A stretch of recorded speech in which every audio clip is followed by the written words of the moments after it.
Today my guest is Niall Wall, 10-year CEO of global packaging group Ardagh SA, and now a serial investor in waste, water and energy companies in the UK. I'm delighted to welcome you to the show. Niall, good morning. Nice to have you here. Hi, James. What I'd love to do, if you wouldn't mind, just maybe give me a quick overview of your career to date, what you do, who you are, just for the listeners. Sure. Niall Wall, as you kindly introduced me, I started my career following college, which I didn't complete. That is not probably a natural thing to do in today's world, but that's what I did. I started a business with a girlfriend, a quail farm. We ran that for a number of years, and I successfully edited it when I was about 30, but managed to make enough money to buy a house without having a mortgage and a little left over to invest in another business. The second business I invested in didn't go quite so well, but I didn't lose any money, but I worked very hard for very little. And then I went into a third business, which was a medical waste business, which was losing a lot of money. It had a contract for all of Ireland, a lot of overhead, not enough revenue, and essentially over a period of time turned that around, and we sold it quite well in 2006. Following that, I started into a business which I knew nothing about at all. I arrived on day one as CEO to a company that had 600 million turnover, 4,000 staff in 5 countries, and I had probably an hour's conversation beforehand. Again, this is something that in today's world I think probably would be impossible to imagine, but this was, believe it or not, only 10 or 12 years ago. That company was Ardagh. It was a packaging company, uniquely making glass bottles for Heineken, whiskey bottles for Diageo, such as Johnny Walker, food products, etc. And during the next 10-year period, we grew that business from a 600 million turnover business to 8 billion. And we took our EBITDA from 50 million to 1.4 billion. And that was a dynamic roller coaster ride that was great fun, hugely challenging, but very rewarding. So I retired as CEO from that business in 2016, but I still remain quite a large shareholder, which sounds very fancy, but it's a large shareholder, which is a small shareholding in a very large company. Today, I am what in modern parlance is described as plural. So I'm involved. Say that again? Plural. Plural. I So love that.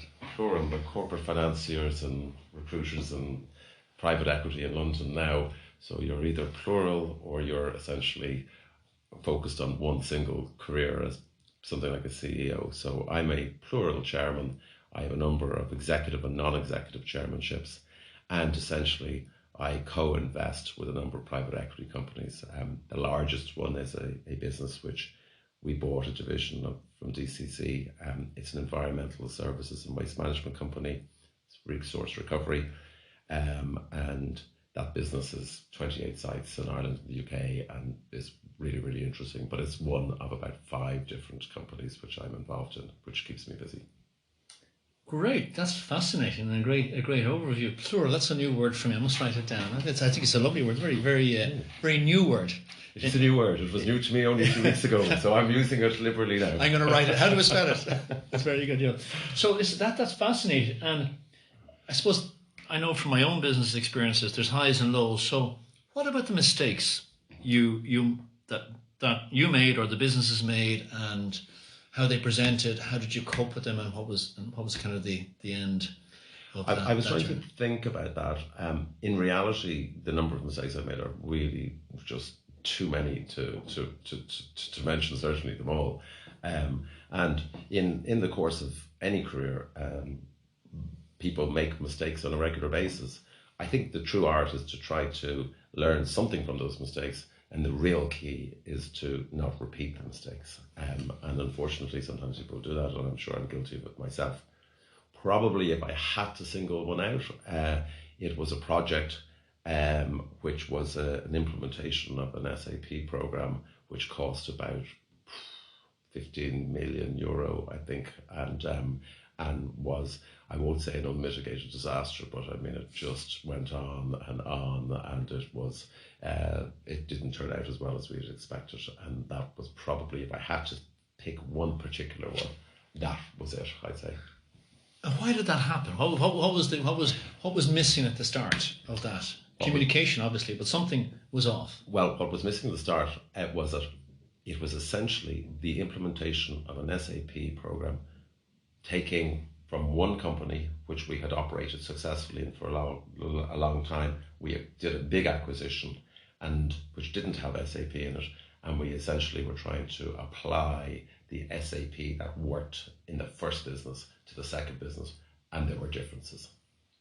So, and those differences, so, as you can imagine, in a program of that size, there are project managers, there are SAP specialists, the entire thing. But essentially, I was CEO, so the buck stops with you, and so I had to take responsibility for that.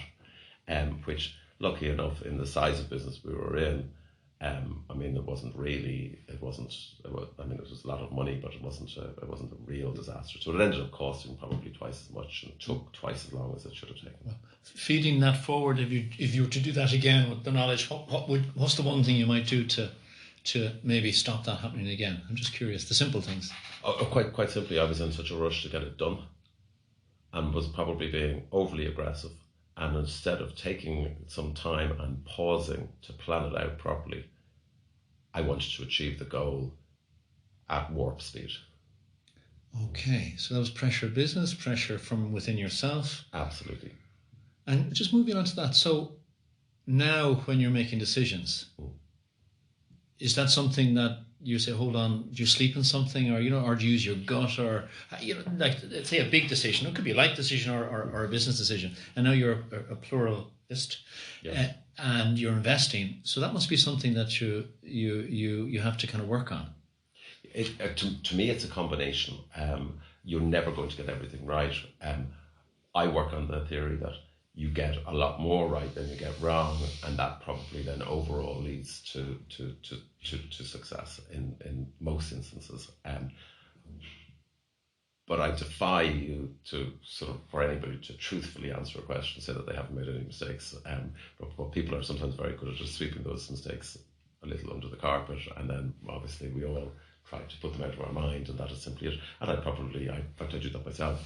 You provoked that in me to think about an answer, and I hadn't even thought about that issue for a long time. But applying it to how I operate today is really, it's a combination of some decent, actual, old school due diligence, which was, involves numbers, people, business, macro, and then a huge part of it comes down to actually the chemistry, and the people who you're. It's the human stuff. The human stuff. Who are you doing business with? So, and I used to always say this to my team in Ardagh. When I left Ardagh, we had 26,000 people in 28 countries, and it was a big organization. But what I would say to the team was that we could have a huge amount of capital investment and poor management, and we wouldn't have a good outcome. Whereas we could run a business tightly without so much capital investment, with a very strong management team, and have actually quite a decent success. So to me, it's actually all about the people, for sure. And would you have advisors around you, or people in the business that to go to, who just the common sense people who can say, "No, just slow down a bit here. This is my view on it." Did you manage to build a team, or some of those special people? And they're very special people. Well, so now I actually have this very, very small, it's even too grand a word to say, family office. There are 2 or 3 part-time people who are all pretty good, but I would use certainly outside advisors on a regular basis. And in fact, normally how I invest now is I co-invest beside private equity, and so private equity is always obsessed with using deep dives. Private equity explains itself as taking risk and being entrepreneurial, but in reality what it does is it tries to minimize the risk and maximize the output, and that's the application of it. So I am able to follow on the coattails of all of that advice, and so that's excellent, because I've got access to resources which I wouldn't have on my own. So it's good. That's it. It's funny you were talking about your IT experience. I know, going back to myself in 1997-98, we set up an IT recruitment company. We thought we'd kind of diversify out of the finance, and we didn't understand anything about IT. And we got into it. We got a guy to work with us, and we were doing reasonably well for 6 months. And then we said, this is just too hard. We couldn't find people, stuff like that. So we closed it down because we couldn't see any future in IT recruitment and IT contracting. Wow, how we needed those advisors maybe to think us to sleep on it and to look again. It's interesting. So next question for you, I'm just curious. If you go back to your 24-year-old self, what career advice might you give yourself, if any?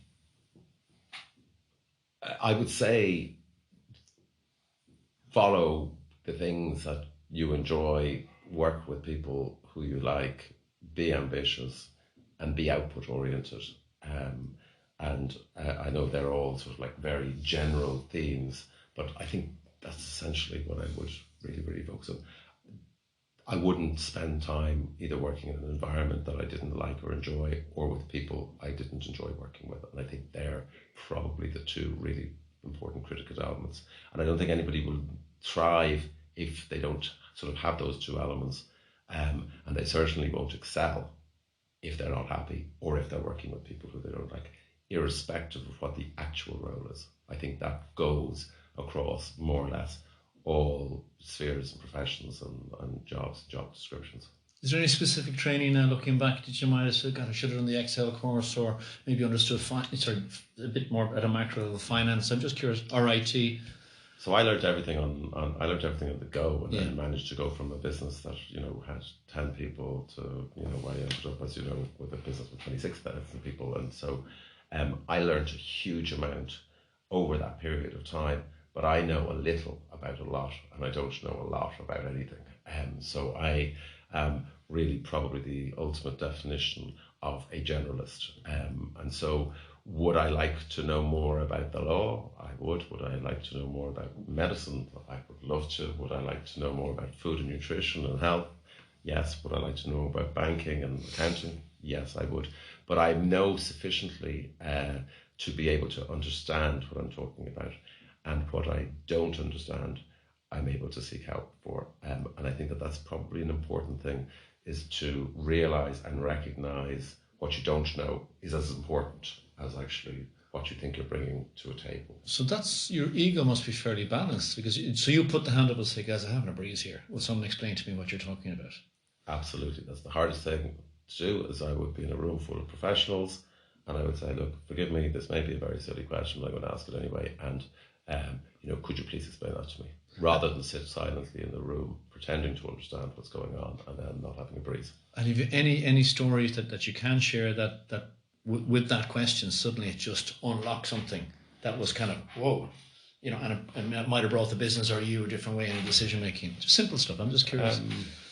I can tell you a very fearful moment for me was actually my first management meeting in Ardagh, and we sat around the table doing the introductions, and the CFO was there for 15 years, and then the production guy was there for 32 years, and the head of procurement was there for 21 years, and and then it came to me, and I was there for 1 day, and I could see all these faces looking at me, thinking, we've got to report to him. And so the size of the challenge for me was then to be able to garner their respect very, very quickly. And actually, one of the disarming ways to be able to do that is not pretend that you're going into an environment with all of the answers. In fact, allow yourself the period of time to say, look, guys, I need your help. And in fact, what we're going to do is work collaboratively, and we're going to run this business together. And so I need your help to explain things to me. And once you sort of quite open about that, then people normally will give you absolutely whatever help you like. That's it. So how long did it take you to crack that? So you had to work on a human level, using your human skills and building relationships that were equal, rather than saying, well, I don't know, You need to tell me how because you were processing huge amount of stuff there. I mean, I don't want to say that put so much on the collaborative thing, because it was hugely important, but it's still a business, and it still has a hierarchy, and decisions need to be made, and sometimes those decisions maybe the most popular ones. And I think probably odd time I brought a perspective that might have been contrarian to the general views. And again, one of the things that was hugely important was being able to explain why you might make a decision and what you're basing that decision on, and then allow it for discussion, which I found very, very helpful in terms of being able to win people's support for either decisions or directions or strategy or whatever needed to be done. Really interesting. Gosh, that's a huge thing you achieved there, because you're going in. It's like I use the analogy of that you're going into a team that's been working reasonably well, and you're a new player, to use the sports analogy, and you're in a very key position. You're kind of like the goalkeeper. You can't let any goals in. Well, I'm probably, to give you context to it, when I joined, for instance, Ardagh, I'm going to go to that one because it's the largest and probably the most, it's the most important part of my career. Ardagh wasn't performing particularly well, so it had an EBITDA of 48 million on 600 million, so it was sort of like 9 or 10% EBITDA margin, and the capital expenditure of that business is roughly 8%. So there was very little cash left over from running the business, and essentially the challenge was to get that EBITDA up to around 20%, which is nearly twice where it was. And so when you're having discussions with people, it's within the context that there is a sense of urgency. There is a need to get things done. We're not doing everything perfectly, and so therefore there is actually some requirement to change some things. And it was getting the motivation for people to change. And then I found once people got very motivated to change, they actually then it began to become endemic within a management team or within the business, because it will cascade down. So some people are able to change and some people aren't. Is that just the way they're built, do you think? I'm not talking about Ardagh, by the way. I'm talking about in general, in your experience. My experience across all businesses, so that's exactly it. And then sometimes there would be, as I would describe, blockers. And my philosophy was give somebody a chance, and it would be, get a chance to get on the bus, or the bus would run you over. But a single individual was not going to block, and you have to be very clear on your thought process, but you also have to be very fair in terms of giving them every opportunity, but then there's a point where you just simply have to call it. Because the organisation won't move forward if someone's stopping it moving forward. Well, if you've got a key person in a key role and they're then undermining because that's normally they're blocking, not normally just that they they'll go further than just saying, no, I disagree with that. They'll actually undermine the strategy. And so it's important. And that's the same in a big business and a small business, I presume. Probably all businesses. And do you think that is, well, this is probably, I'm not sure it's a good question, but I'll ask it anyway. Do you think is it easier in a larger business because you have more people to look to, or in a smaller business where a blocker can be, because you don't have the resources? I think it's more difficult in a smaller business. Because it's traumatic to that business. And their influence can be much, much greater. And the toxicity of it. Yes, absolutely. And their voice will be much louder. And so they will be heard at a greater volume, and their influence will then be greater in a negative sense. And of course, the reverse is untrue. For then you then get the enablers who are the doers. And I talked earlier about output. So when you get the ones who are very focused on getting things done, the reverse is also true. In a smaller organisation, they can be dramatically impactful.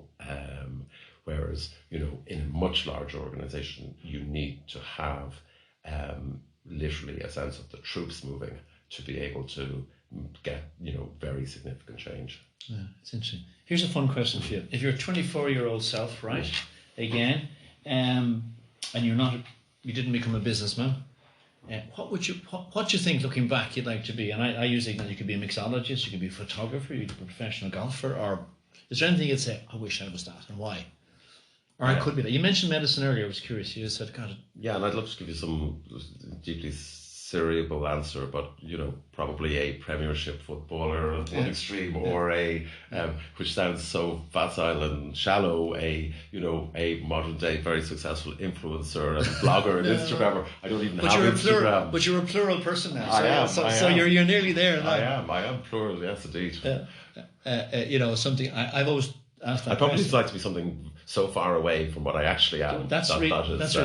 I think being a mixologist, or I enjoy working with people because the energy from people in all shapes and sizes, and every day. And if you look at 2/3 of your waking day might be in a working environment, and you're meeting all shapes, from the taxi driver to someone in the hotel to work or a phone call or on the bus or on the tube, and the energy. I think that someone who's like a mixologist, or someone who's I suppose providing a space where people can come in and they get their special drink and they want to know what's in the drink, and there's important knowledge, and then there's a bit of other knowledge passed across. And it's kind of a quasi relationship just for that moment. It's kind of a safe space. Yeah. And then they move on. Maybe after the third cocktail, maybe not. I'm not sure. Well, but I get that, and to me that leads also. There's something actually quite creative about that as well, because you are then producing something, and it takes a number of ingredients. So something again which I'm absolutely useless at is art, for instance. I probably would like to be able to paint or do something like incredible photography, but unfortunately I don't have any of those skill sets or talents. Interesting. Next question: what qualities in people do you look for when you recruit? A basic one for me would be to try to get somebody who is smarter than I am, and then in building management teams, which I'm still quite involved in a number of the businesses. So, for instance, in my life as a pluralist now, I specifically have responsibility for recruiting CEOs, CFOs, sometimes changing them out, and so I'm quite involved at that level. And but at all for all roles, I've always worked with the mantra is to try to upgrade people in each role. So sometimes for financial reasons that's simply just not possible, because a company can't afford people with greater skill sets or greater experience, and so but you can do it probably over a period of time on a one-by-one basis, and that is a philosophy which I have always operated on. So people who are smarter than more experienced than the ones who they're replacing, but for me certainly the smarter. Secondly, people who can communicate simply, so they're able to express their ideas in a non-convoluted, simplistic format that everybody can understand what it is that they're saying clearly and concisely. And then people who are very much focused on the output as opposed to thinking that their input is massively important, so, or at least balanced. And then I always say to anybody I've ever worked with, don't come to me just with problems. Come to me with problems and a number of solutions, or potential solutions, so you've got an optionality. So that is a massively important part to me. So the a line in a machine in a factory went down. We can buy a new one. We can put some money in to repair it. One's going to take this many, rather than just the machine's gone down, or what are we going to do? So they sound simple, but to me they're the most important sort of elements for recruiting people. And Psychometrics are now taking. And do you use them? Yes, we do use them. And how do you find them? If you have the right norms to measure against, of course, but they're helpful. Again, if I take my recent experiences of recruitment, it now seems to be the absolute norm, that and the suite of other tests. But in one or two cases, in most cases, they've been spot on from a personality trait perspective, and then I think there's been maybe one outlier where it just was off, completely off. And why do you think that was? What was you thinking back and using your human skills around? What was there someone hiding something? It's not hiding something, it's the wrong word, but people can present in particular ways. I think it was interpretation. It might have just been the way the interview went. Might have been, I think it was it could have been interpretive, or it might have been some subduing of a character trait that maybe somebody had been pointed out beforehand. Did you go ahead with the candidate? Yes, no, we did. And how did it work out? And it's a CFO of a business who essentially what it said was that he could be very autocratic, and that he had a tendency to be a little arrogant and autocratic. Normally, they would be touch points that you want to avoid very, very, very, very strongly, because it can lead to all sorts of behaviour that you really don't want. Anyway, and in what we normally would do is we would then interview the candidate. So we wouldn't say, well, they don't get it. So we would bring that. We actually challenge the candidate with the behaviour. Yeah. And how did that go in that conversation? Did that dispel it? And actually, in some instances, in most instances, actually, we're able to actually talk around it, and it's almost about actually placing the idea in somebody's mind as opposed to necessarily trying to. So it's not like a 2 and 2 is 4 answer. It is, you need to think about this.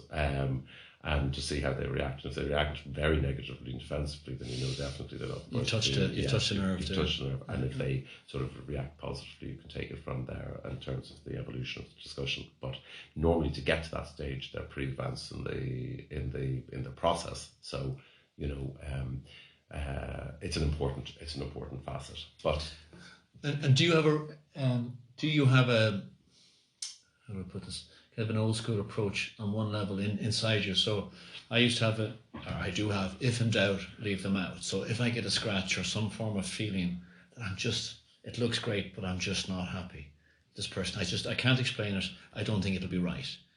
Do you have that little bit of thing that comes in to you when you? 100%, but I normally will get that at the early stages. Okay. Yeah. So They won't get. The process won't get to such an advanced stage whereby if I've had an involvement. So the way normally it works, the way it normally works for me now is that we will have an agency or a search firm do the initial work, present. It'll be desktop, so we'll have CVs. If it's a search, they will actually reach out and then they'll give us sort of the basic reports. Then we get weekly updates, and then the list gets narrowed down to a short list, and then we might meet 6 or 7 people who have got the technical skills, the experience for the role, and hit pretty much most of the profile, and then the bit which you mentioned really does come in, and that's why we try to do it always face to face, because a lot of these roles are international, and the people are international, the companies are international. So there can be a temptation sometimes to do it by video link. It's hard. Video's hard because you don't see, you don't smell. You don't. So we would never appoint anybody without actually having at least two in-person interviews. And even if it was only down to 2, it would be 2 would say me, whereas they would have had maybe 2 with fellow directors on the board of the company or owners of, if it's a private equity firm. Okay, interesting. Workplace stress, mindfulness. We hear people moving jobs every 3 years. What's your thoughts, opinions of maybe the new way of working, or where work will go to in the next 10 years? How for people? I understand there are new ways of working, but they're probably not that massively different to how they were beforehand. But the labelling is somewhat different, and maybe the opportunity. So the moving now, there's an opportunity to move, whereas years ago there weren't so many roles, and the ability to be mobile was probably a bit restricted. But I mentioned it earlier in our discussion that I feel working with people who you like in an organisation that you like, doing something that you believe in, that they're the really, really key matrices to be successful, but also to be fulfilled. So the idea of moving roles, why not move if you're unhappy? I think ultimately, we obviously work to provide an income and to have a career, and that's very, very important. But we shouldn't lose sense of the importance of the amount of time we spend at work, thinking about work, being involved in work. And even though we can work all very mobile now with smartphones and iPads and laptops, and fact of the matter is that actually, whilst we may not be in the office, we're often spending a lot of time on work. That's really because you're on. Yeah, because you're on. And in most instances, in reality, you're actually contactable, and you're probably reading your emails at quite on social hours and at weekends, etc. So you are really on a lot. So I think it is very important. I wouldn't worry about the number of moves. Now, if somebody moves a career 10 times, I think you've got to ask the question, then is it 10 organizations that you couldn't get on with? Then you will be wondering about this person. but you may perhaps move 3 times. I think that would be that would be fine. And also 10 times with a very short period of time is you've got to give something an opportunity and a chance. So do people that make those decisions too quickly and come to that conclusion without maybe perhaps making so much of an effort themselves? And I think that's an important topic, is that people themselves, there is an onus on them to be givers as well as takers. So, in the world now whereby, probably the balance is, if you take an Irish context anyway, the balance is probably on candidates rather than recruiters. I think it's important just to make sure that people take a balanced approach to it, that they also have to bring something to the table. That's true. And I know we talked before we went online, it was about people's expectations, maybe young professionals leaving, say, the magic circle firms, law, or the kind of the big five, that they're coming in and they're asked to do accounting jobs, and they want to do corporate finance or structured finance or whatever finance, and they probably have to learn to dig a few trenches first. And from your own experience over the type of people that have young professionals come on board, that and how they've risen and why you've promoted them, what sort of qualities do they have? Again, I go down to the sort of the output orientation, that they are actually doers. So, you can get those who are great philosophers and great strategists, but actually you've got to have the strategy and then you've got to have execution. So, there are the people who actually enable and get things done. They normally then are the people who also influence their either colleagues, teammates, people who are higher in an organization, or people or their reports, and they're able to really harness and get things done. And I think that is vitally important. That's great. Niall Wall, thank you very much for coming to talk to us today. It's a pleasure. Thank you for listening to the Career Scoop, brought to you by Elevate Career Advice and Elevate Executive Selection, Dublin and Bermuda. I'm James Fitzsimons, and I hope you've enjoyed listening. Next week, we'll be talking with Kathy Bryce, who leads AIB's corporate, international investment banking and business banking activities, and a member of the executive management committee of the bank. Hope to see you there.